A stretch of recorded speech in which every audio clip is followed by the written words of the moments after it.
La Entrevista Prime. ¿Qué tal? ¿Cómo están? Muy buenas noches, bienvenidos a una nueva edición de La Entrevista Prime. Este día jueves muy noticioso con hartos temas que vamos a empezar a analizar, a conversar con el fiscal nacional Ángel Valencia que nos acompaña hoy. Muchísimas gracias por acompañarnos, fiscal. No, al contrario. Gracias a ustedes por la invitación. Vamos de inmediato a uno de los temas del día, segunda jornada ya de formalización del llamado caso Audio.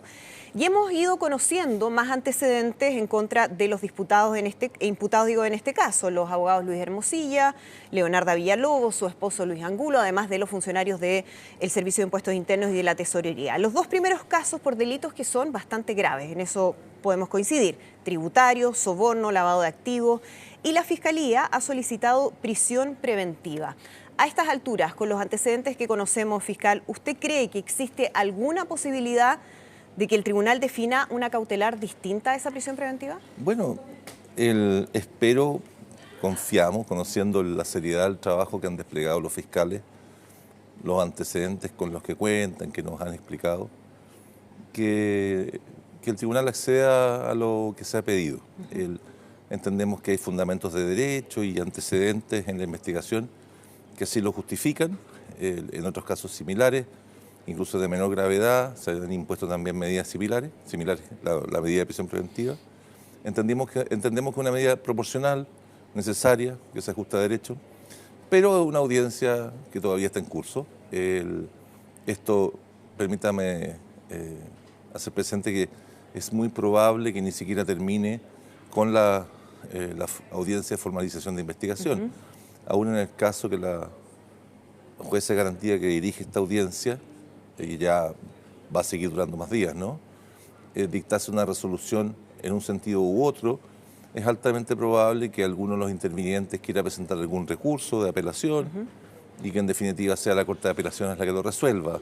Por lo tanto, es un asunto que está en curso, pero esperamos que la magistrada acceda a lo que hemos pedido porque entendemos que los antecedentes que han expuesto los fiscales así lo justifican. Y en ese sentido, fiscal, si es que no se decreta la cautelar de prisión preventiva, ¿uno podría interpretarlo como un revés para la Fiscalía? No, por supuesto entendemos que hay antecedentes suficientes, pero aún incluso,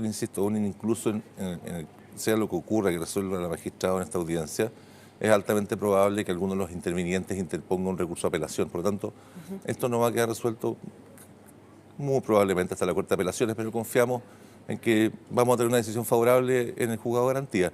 Pero ahora las cautelares son medios, no son un fin en sí mismo. Sí, esto no termina acá. A veces pero le parece que hay una señal, que es todo un juicio, sí, pero no es un juicio. Entendiendo que no es una condena anticipada, ¿no? Pero también tenemos que tener en consideración que se trata de un caso de alta connotación pública y que podría interpretarse como una señal la determinación que haya respecto a las cautelares. ¿A usted le parece que eso también está en juego? A mí me parece que más allá de la señal que pudiera existir, y entiendo su pregunta, lo importante es que conforme la ley, los antecedentes justifican que esa sea la medida que se decrete. Y por consiguiente eso es lo que los fiscales han solicitado y eso es lo que esperamos que el tribunal decrete. Fiscal Valencia, resuelva. Si se resuelve esta prisión preventiva, todo apunta a que Luis Hermosilla y Angulo sean enviados al anexo Capitán Llaves, ¿no? Allí ya están, entre otros, los hermanos Daniel y Ariel Sauer, además de Rodrigo Toppelberg, quienes sabemos aparecen como principales involucrados en este caso. ¿No es un problema que convivan todos en un mismo recinto cuando se está iniciando un juicio, cuando podrían intercambiar información clave en la investigación? ¿Cómo se resuelve ese tema? Cuando hay temor de que el hecho de que los imputados coincidan en un mismo centro de privación de libertad o en un mismo entorno, hay temor de que ello pudiera obstaculizar la investigación. A petición de los intervinientes, particularmente el Ministerio Público, el tribunal podría decretar alguna medida que ordene separarlos, ¿no? Pero eso es una decisión que los fiscales tendrán que pedir en su momento, si eso fuere así necesario. Claro, pero uno entiende que eso es más difícil cuando hablamos de un penal de mayores dimensiones. En este caso es un anexo muy pequeñito, con apenas 4 celdas. Me imagino que las dificultades de evitar esa conversación y ese intercambio de información es mayor. Y que por lo mismo es algo que probablemente ya se está pensando, ¿no? Sí, se están adelantando. Pero esas separaciones son situaciones excepcionales o extraordinarias conforme a la ley. En caso de estimarse necesario, los fiscales tendrían que fundarlas y el tribunal resolverla. De momento... ¿Pero debiera considerarse ese aspecto? Los fiscales siempre consideran esa posibilidad, pero de momento en lo que estamos hoy día es una comunicación de hecho, que es la formalización de la investigación, y sosteniendo una solicitud de prisión preventiva. De momento eso es lo que se está pidiendo. Veamos cómo los hechos van variando, pero insisto, esa es una petición generalmente excepcional. Fiscal Valencia, desde el 14 de noviembre del año pasado, 2023, cuando conocimos este caso a través de una publicación de CIPER Chile, ¿no? El audio famoso entre Hermosilla, Villalobos y Daniel Sauer, este caso ha ido creciendo considerablemente y abriendo también otras aristas. Prueba de ello fue lo que pasó con el exdirector de la PDI, Sergio Muñoz, con las filtraciones de información al abogado Hermosilla. Cuando conocimos esa información en marzo, la ministra Camila Vallejo habló entonces de una posible red de corrupción de cuello y corbata. Y usted contestó aquí mismo que si ella tiene información sobre la existencia de una red, debería aportarla a la fiscal a cargo de la causa. ¿Cree lo mismo o cree que ya tenemos antecedentes para poder definir esto como una red de corrupción de cuello y corbata, como lo dijo en ese entonces la ministra Vallejo?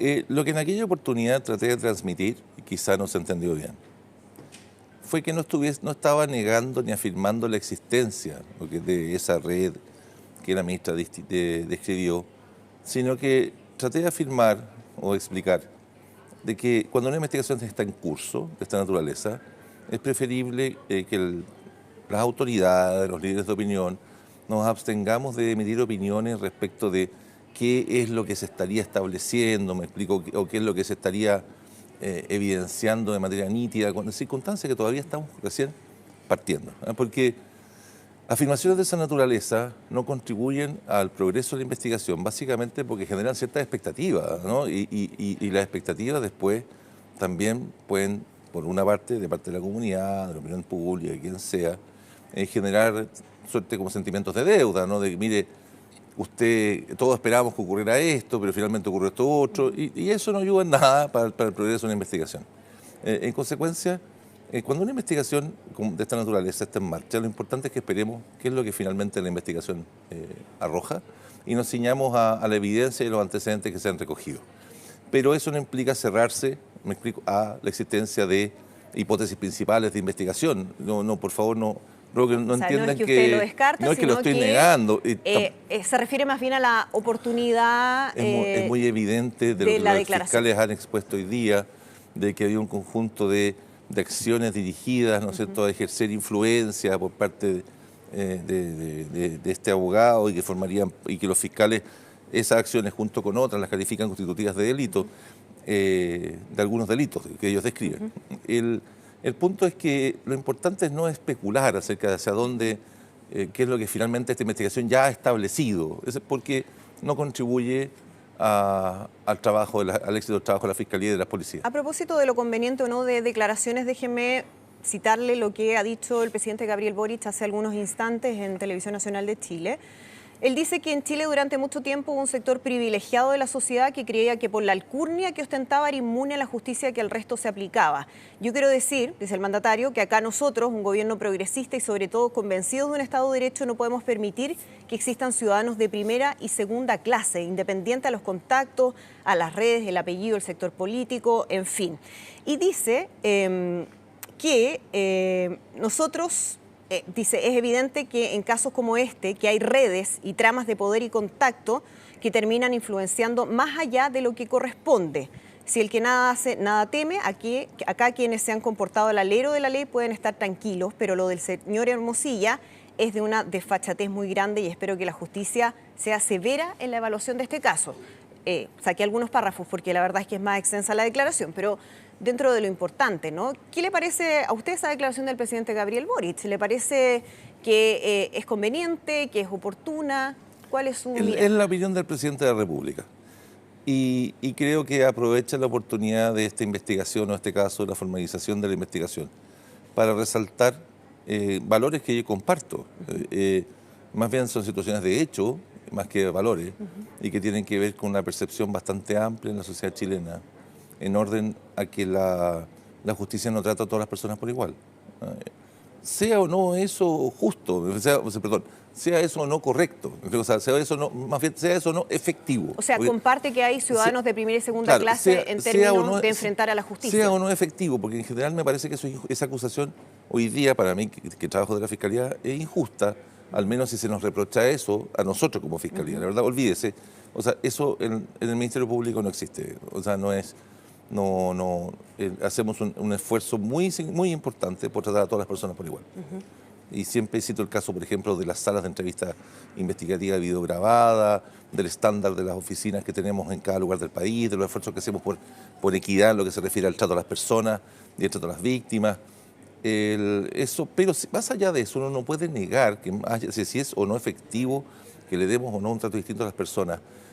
Es un antecedente, hay bastante evidencia que permite constatar que las personas piensan algo diferente respecto al sistema de justicia en general. O sea que la ciudadanía piensa, más allá, insisto, de si es justo, si es efectivo o no, piensa que hay un trato diferente. Yo coincido en eso, y eso es un dato. El año 2011, y lo he citado muchas veces, la encuesta Latin Barómetro mostró cómo la confianza del sector en la justicia en Chile, particularmente la apreciación acerca de si la justicia trataba o no por igual a las personas, dependiendo de su condición social, esa valoración comenzó a caer en picada. Aunque hasta ese año, en la valoración de la justicia en Chile había ido en alza como consecuencia de la reforma procesal penal. En el 2011 se produce un punto de inflexión según Latin Barómetro y nos vamos a piso en lo que se refiere a esa percepción de la comunidad. ¿Y esa percepción tiene origen algo? ¿Tiene origen en algún fundamento, en algún hecho? Probablemente, pues no cabe duda de aquello. Recuerde que hemos dado... Por favor, mire, yo me tuve que hacer cargo y hasta el día de hoy, pese a eso, tengo que dar la cara del incidente de las clases de ética, ¿recuerda? Por supuesto. Hasta el día de hoy, ¿Cómo olvidarlo? hasta el día de hoy todo el mundo recuerda el incidente de las clases de ética, ¿no? Y aunque tengamos un instructivo expreso, tuvimos que publicar un instructivo expreso de qué tal, lo que prohíbe las clases de ética en los casos de cuello blanco y los delitos financieros. Pese a eso, esa marca quedó, ese cicatriz, ¿no? Quedó instalada en el trabajo de la Fiscalía y nosotros trabajamos diariamente luchando contra ese estigma. Fiscal, ahora, tal como usted mencionaba a propósito de las declaraciones que dio en marzo la ministra Vallejo y decía, no es que yo descarte esta red de poder, de cuello corbata o de corrupción, sino que me parece que no es apropiada esa declaración antes de que termine un juicio. ¿En el caso del presidente no ocurre lo mismo? ¿Le parece que es oportuno en estos momentos hacer ese tipo de declaraciones? Yo entiendo que la opinión del presidente tiene por lo menos lo que le escuché, ¿no? Sí. Lo que le podía escuchar, yo entiendo que el presidente recoja este momento para reforzar ese valor. Y al final del día es un valor democrático. Desconozco si además tiene otras opiniones respecto a la investigación o la causa, pero me parece que ese es un valor que compartimos todos y creo que el hecho que se esté desarrollando esta audiencia en estos días puede ser un buen momento para recordarlo. Ayer, al comenzar, ayer la audiencia de formalización, en este caso, la jefa de la Fiscalía Metropolitana Oriente, Lorena Parra, exponía que tanto Leonardo Villalobos como Luis Angulo y Luis Hermosilla, con pleno conocimiento que el dinero de Factop y STF Capital provenían directamente de actividades ilícitas, recibieron abultadas sumas de dinero desde las empresas controladas por los hermanos Sauer y por Rodrigo Toppelberg. Y esos fondos fueron usados con ánimo de lucro, girando cheques a fechas sin justificación, en fin, tal detalle de cómo hacía la operación. El caso de Luis Hermosilla es, podríamos pensar, especialmente importante en términos de los montos de los que estamos hablando y de la extensión en el tiempo. O sea, entre 2017 y 2023 se extienden estas prácticas por más de 5.000 millones de pesos. ¿Cómo entender que esto recién lo vengamos a conocer por la filtración, porque todo comienza con la filtración de ese audio famoso, y antes de eso las instituciones no fueron capaces de detectar que habían actividades claramente ilícitas o al menos sospechosas que merecieran una investigación? Bueno, la Comisión para el Mercado Financiero estaba llevando adelante una investigación antes de que la Fiscalía abriese, ¿no? Este caso, como consecuencia de las irregularidades que ocurrían con esa corredora de bolsa, ¿no? Y a partir de aquello entonces es que surge la aparición de este audio.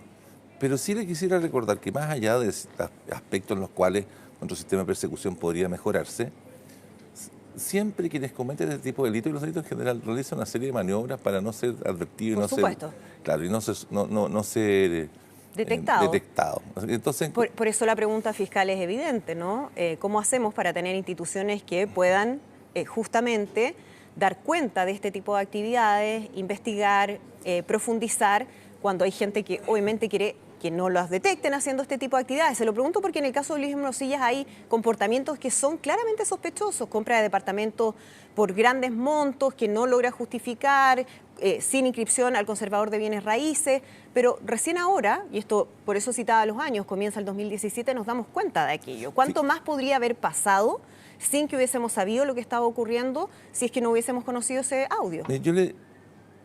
Me parece, mi opinión personal. A ver, la primera cosa es que siempre la detección de estos delitos es más difícil que la de los delitos comunes, porque son personas que tienen una educación especial, tienen un alto grado de especialización en lo que hacen, tienen experiencia conociendo otros delitos, otras investigaciones que han sido difíciles de detectar o que conocen la forma como trabajamos y cómo investigamos, en consecuencia tienen mejor conocimiento acerca de cómo distraer o ocultar.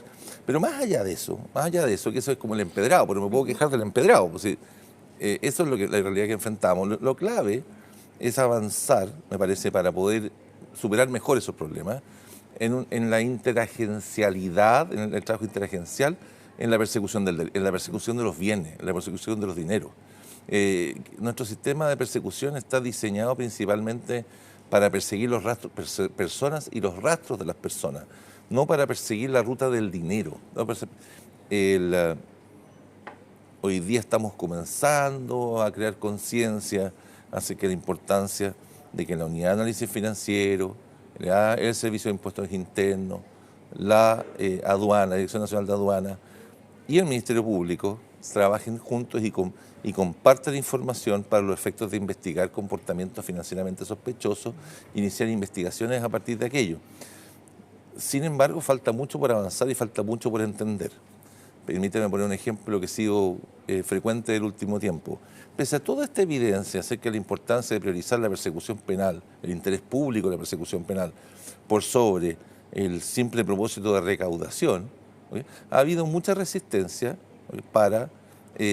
mucha resistencia de parte de algunas autoridades o de algunos expertos para que el Ministerio Público pueda investigar directamente delitos tributarios.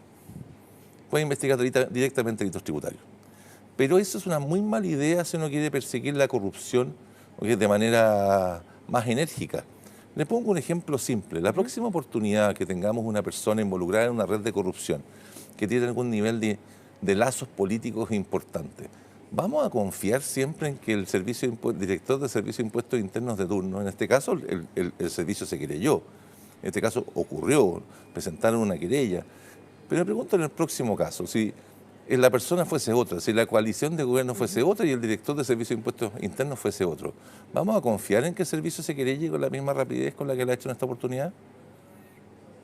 ¿Vamos a confiar en que el servicio, en lugar de perseguir la responsabilidad penal y permitir que el Ministerio Público busque una pena de cárcel para quienes han cometido estos delitos tributarios, junto con cohecho, junto con lavado de activos, el servicio no opte mejor por permitir que el investigado pague el impuesto para librarse de la posibilidad de tener que enfrentar una condena por delitos tributarios? Nos falta mucho por avanzar. ¿Cómo se resuelve eso? Entendiendo que es necesario priorizar el interés público en la persecución penal a veces por sobre el propósito recaudatorio y estableciendo controles para que el caso cuando el servicio de impuestos internos, dependiendo de la dirección contingente que tenga, y lo mismo para la aduana, eventualmente pudiera sentir la tentación de o tener una opinión distinta respecto de priorizar la recaudación en lugar de perseguir el delito cometido junto con otros delitos que cometió esa persona.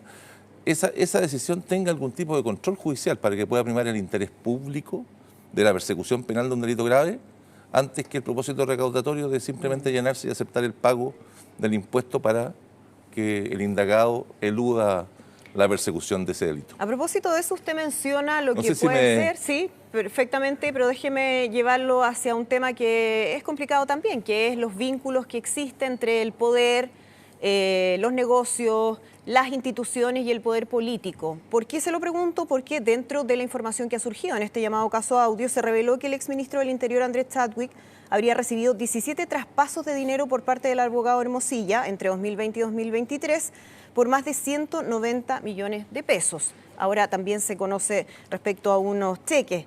El exministro emitió una declaración en la que dice que esas transferencias bancarias corresponden a pagos por trabajos jurídicos que se realizaron por su parte desde el momento en que se acordó en el fondo con el abogado Hermosilla conformar una comunidad de techo, y a comienzo de 2020, que serían labores realizadas de manera regular, que hay boletas, que se declaró, en fin. ¿A usted le parece que esa es una respuesta satisfactoria que termina con las sospechas que legítimamente puedan existir respecto a ese vínculo? A mí no me corresponde decidir si es o no satisfactoria, había consideración de que no soy el fiscal de la causa. Esa es una acción comunicacional de Andrés Chadwick. Desconozco que haya relevancia y le otorguen los fiscales a cargo de la causa en la investigación, pero quisiera resaltar de lo que usted señala, de que la existencia de estos pagos, o sea, se hace de conocimiento público como consecuencia de una actuación de la Fiscalía. Es la Fiscalía la que en la formalización de la investigación hace público la existencia de estos pagos y los pone en el contexto de la formalización a Luis Hermosilla. Es decir, no una simple comunicado de prensa lo que estamos haciendo, sino que esto se da a conocer como consecuencia de que forma parte de la formalización de la investigación contra Luis Hermosilla. Y de aquello quisiera entonces también agregar que si el Ministerio Público los está comunicando en la formalización de la investigación, es porque también ha realizado un conjunto de diligencias a propósito de aquello. O sea, son pagos que han sido investigados durante estos meses. La decisión que tomen los fiscales respecto de los mismos, si corresponde o no realizar otras diligencias, es una decisión que les corresponde a ellos en el contexto de la investigación que están realizando. Pero pierda cuidado que vamos a seguir actuando con objetividad en este caso. Insisto, si esto se hace conocimiento público es como consecuencia de una acción de los fiscales. Por supuesto. Claro, insisto, y si forma parte de la formalización es porque los fiscales lo han estado investigando y los fiscales van a seguir actuando y tomando las decisiones que corresponda, sea quien sea la persona que se vea involucrada o afectada. Se lo pregunto, fiscal Valencia, porque, bueno, estamos hablando de un abogado que está siendo investigado justamente por la gran capacidad de generar vínculos, redes, de manera transversal también, ¿no? Y que está siendo investigado por delitos graves, que acostumbraba a usar sus relaciones y su influencia con ciertas personas para conseguir cosas. De hecho, han surgido varios nombres en el contexto de esta audiencia de formalización. ¿Estamos hablando efectivamente de un operador político, como dijo el fiscal Orellana? Esa es la opinión del fiscal. Y si eso es lo que puede concluir a la luz de la investigación, muy probablemente tiene buenos fundamentos para sostenerlo. Pero usted como máxima cabeza del Ministerio Público... Pero me parece que puede ser eso, pero no solo eso, ¿no? Yo me parece que es eso y mucho más. ¿Sí? ¿Qué más? O sea, además era un abogado que litigaba en la plaza, que ejercía acciones de lobby. Es más que eso. Pero lo que significa que sea más que eso no significa que también no sea también eso. Entiendo. Yo entiendo que si el fiscal Miguel Ángel Orellana hizo esa afirmación es porque probablemente tiene buenos antecedentes para poder sostenerlo. Pero eso no es una calificación jurídica, es un concepto que ahora, es más bien personal. Yo le pregunto más bien por lo que esto podría estar reflejando, insisto, en términos de los vínculos que existen y que pueden tener límites poco claros entre, insisto, el poder económico, el poder político, las instituciones. Cuando aparecen tantos nombres en esta investigación de distintos tipos, ¿no? ¿A usted qué le dice aquello? ¿Qué quiere? Perdón, no entiendo. Lo que nos preocupa... Respecto a las relaciones que a veces pueden ser algo complicadas en términos de la entrega de información, de tráfico de influencias, a eso me refiero. Que tenemos que investigar estos hechos con la mayor acuciosidad, porque no cabe duda de que esta investigación, esto es una obviedad, pero a veces las cosas por obvias no se dicen y por no decir se terminan olvidándose. Creo que los fiscales que están a cargo de esta investigación tienen suficientemente claro que esto no es solo un delito económico, o sea, que esto no es solo un fraude financiero, sino que también involucra las acciones que se están investigando también tienen que ver con la forma como con hechos que trascienden mucho más allá de un delito cuello blanco. Y bueno, creo que lo tienen suficientemente claro y tienen claro que también tienen que investigar las eventuales aristas que de eso pudieran surgir. Fiscal Valencia, déjeme llevar a otro caso, lo que está pasando en estos momentos con el caso Brinks, que es otro caso que crece en la medida en que vamos conociendo antecedentes. Ya no solo hablamos de un grupo de delincuentes en el que participa un guardia, una trabajadora de la empresa, también conocemos la información respecto a un funcionario de la PDI que recibe una información y que eso tendrá que ser determinado, ¿no? En medio de supuestas verificaciones respecto a esos antecedentes, ocurre este tremendo delito. El director de la PDI, Eduardo Serna, reveló que una unidad de la PDI recibió el 29 de julio información sobre el robo a esta empresa de valores. Se inició una investigación contra el prefecto provincial de Cachapoal, el ex Zúñiga Castañeda, que también fue llamado a retiro. La pregunta que le quiero hacer es, ¿cuándo entra el Ministerio Público? ¿Cuándo conoce los datos exactamente? Le voy a responder de dos maneras, pero son respuestas que son compatibles las dos. La primera es que finalmente la respuesta a esa pregunta va a surgir de la investigación que se está llevando adelante, ¿no? Hay una investigación penal que está abierta, ¿sí? y esa investigación va a establecer con certidumbre, ¿no? Cómo los hechos ocurrieron y en qué momento finalmente se tuvo conocimiento por parte de los fiscales de estos antecedentes que han salido a la luz. Sin perjuicio de aquello, sin perjuicio de ello, y creo que ya es un hecho público que el fiscal de O'Higgins manifestó que no tuvo conocimiento de la información que tenía los funcionarios de la Policía de Investigación en Rancagua, que hoy día están siendo investigados antes de que hubiese salido este comunicado, que no es efectivo, que se lo hubiese informado antes de ese comunicado y bueno, por eso que los hechos son graves y están siendo investigados. ¿Uno puede pensar o creer que aquí hubo mera negligencia o algo más? Mire, no, la investigación es lo que va a arrojar qué es lo que en definitiva ocurrió. Pero de nuevo yo no quisiera especular. Hay funcionarios de la Policía de Investigaciones que a lo largo del país que prestan servicio arriesgando su vida en favor de la comunidad todos los días e incluso todas las noches. Y los fiscales también están trabajando hoy día más duro que antes. La situación así lo impone y tenemos una muy buena relación de trabajo. ¿Eso no ha cambiado? Con la PDI. No, no ha cambiado. Por supuesto que hay que depender de lo ocurrido. ¿No se pierde confianza en la institución? En la institución no se pierde confianza. Es un incidente que ocurre en Rancagua. Esa investigación hay que sacarlo adelante. Por supuesto, la PDI también entiende que esto no es un problema personal ni institucional, que seguimos trabajando en todo el resto del país y que de esto tenemos que sacar lecciones y seguir trabajando adelante porque no tenemos derecho a que como consecuencia de esto pelearnos, perder confianza y trabajar mal.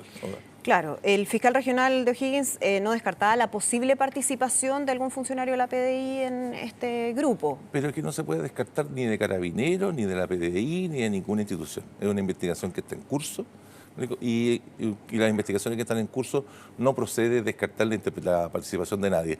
Lo que tampoco, por favor, tampoco implica, ruego, que no se interpreten mis palabras en el sentido de que tenemos antecedentes de que habrían participado, entonces me estoy cuidando y no estoy descartando. No, simplemente no sería responsable en una investigación como esta, en el estado en que se encuentra, empezar a descartar la participación de funcionarios de alguna institución. Ya, déjeme preguntarlo para dejarlo bien claro, porque también se ha hablado de la posible participación de algún funcionario de Carabineros. ¿No existe algún antecedente que maneje el Ministerio Público hasta ahora respecto a aquello? La investigación es reservada.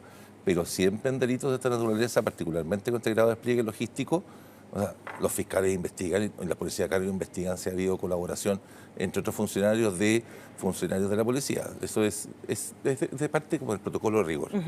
Se ha conocido hace solo momentos de la detención de otras 2 personas en el contexto de esta investigación, ¿no? Ya teníamos 18 detenidos, llegaríamos a 20. ¿Usted maneja algún antecedente respecto a estas nuevas diligencias, detenciones? No me sorprende, porque me consta que han estado trabajando activamente, por lo menos hoy día hablé con el fiscal Cubillos, me contó acerca de los avances que tenían y de las diligencias que estaban realizando. No me sorprende que hayan nuevos detenidos y, insisto, esto no ha terminado. ¿Cuánto más podría crecer? En la investigación en la que lo va a arrojar, pero por favor, miremos el mismo fiscal habló, ¿no?, de a lo menos 30 personas involucradas. El esfuerzo logístico es muy significativo. Son robos a los que no estamos acostumbrados. Claro, y que tiene una dificultad por lo mismo mayor. Bueno, la realidad criminal chilena cambió. Y en ese sentido, la posibilidad de que ese dinero aparezca, porque hasta ahora tenemos detenidos, pero no tenemos rastro del dinero. Pero vamos a seguir buscando el dinero, porque la búsqueda del dinero no es solo la búsqueda de evidencia, sino que también tratar de lograr uno de los propósitos principales del trabajo que hacemos, de que el crimen no rente, el crimen no pague. Y si recuperamos ese dinero, no solo se lo devolvemos a la víctima, sino que además evitamos que los delincuentes se enriquezcan como consecuencia de la actividad criminal.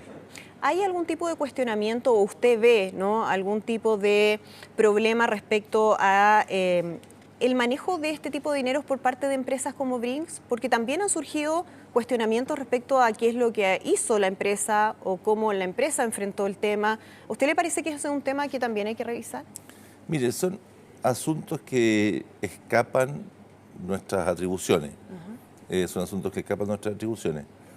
Pero no me cabe duda que después de incidentes como este, todos los involucrados, las policías, la empresa que traslada valores, incluso nosotros mismos, la Fiscalía, en la forma como nos comunicamos diariamente, no cabe duda que muchas cosas que hemos hecho las vamos a poder hacer mejor. Tenemos que revisar nuestros procedimientos y tratar de corregir y evitar que las cosas vuelvan a ocurrir. Sí, creo que hasta aquí las personas que alguna vez han sufrido un robo en su casa saben que es altamente probable que quienes fueron a robarle vuelvan a robarle y traten de entrar por el mismo lugar donde entraron la primera vez. Uno espera que efectivamente todos tomemos medidas para evitarlo, pero el punto es que no te puedes quedar solo en la anécdota concreta, no te puedes quedar solo en este incidente, porque este incidente, y de nuevo en Rancagua, es muestra de que hay bandas que hoy día son capaces de coordinar o de operar con una logística que antes no conocíamos. Y eso va a implicar entonces también una transformación de las instituciones. Y eso obviamente implica que las instituciones tengamos que estar a la altura. Y en ese sentido, para el Ministerio Público, ¿cuál es el gran desafío? ¿La Fiscalía Supraterritorial? El gran desafío de la Fiscalía Supraterritorial es poder implementar adecuadamente el plan de fortalecimiento, es poder ampliar el programa ECO 2, y con el foco no solo en mayor intervención y mayor presencia en los delitos violentos, sino que también un aspecto para nosotros de la mayor relevancia, créame, que es el tratamiento de los delincuentes prolíficos, o sea, las bandas que cometen muchos delitos y de manera reiterada y de distinta naturaleza, y que a veces requieren una estrategia especial en su persecución. Esos son parte de los desafíos que estamos enfrentando. Hacer lo mismo ya no va a dar resultados. Está funcionando. Si antes no funcionaba, ahora va a funcionar menos. Fiscal Valencia, nos quedan muy poquitos minutos, pero déjeme preguntarle también por lo que conocíamos hoy en relación al caso de Katy Barriga, porque hubo una revisión de cautelares y el tribunal decidió mantener el arresto domiciliario total para la exalcaldesa de Maipú. Ha habido nuevos antecedentes. ¿A usted le parece que ya está bastante más confirmada la responsabilidad de la exedil en los hechos? Los fiscales han seguido trabajando. Esto no es una investigación que haya terminado o se haya agotado el día de la formalización. Me consta que los fiscales han seguido trabajando, hay diligencias que han seguido entregando información relevante. Esa es la razón por la cual pidieron una audiencia para reformalizar. Reformalizar implica ampliar o modificar la formalización que ya se efectuó. Si van a hacer aquello es porque tienen antecedentes nuevos que complementan los que originalmente tenían. Y cuando piden una cautelar tan seria es porque los fiscales están pensando que las personas merecen penas muy serias y que merecen y que en consecuencia es altamente probable que vayan a un juicio a disputar esas penas. Estoy seguro que han hecho un trabajo muy serio y confío en que el tribunal va a acceder a lo que pedimos. En esta oportunidad era la defensa la que estaba solicitando modificar el arresto domiciliario total. Una cautelar menos gravosa. Exactamente. ¿A usted le parece que no habían Y el mismo tribunal que la vez pasada nos dijo que no a la prisión preventiva, ahora sí mantuvo el arresto domiciliario total que había decretado originalmente. Fiscal Ángel Valencia, fiscal nacional, muchísimas gracias por conversar con nosotros hoy en la entrevista Prime. Muchas gracias a ustedes por la invitación. Que esté muy bien, buenas noches. Bien, nos despedimos, los dejamos invitados, por supuesto, a continuar con más información a través de nuestro canal 24/7 Mega Noticias Ahora.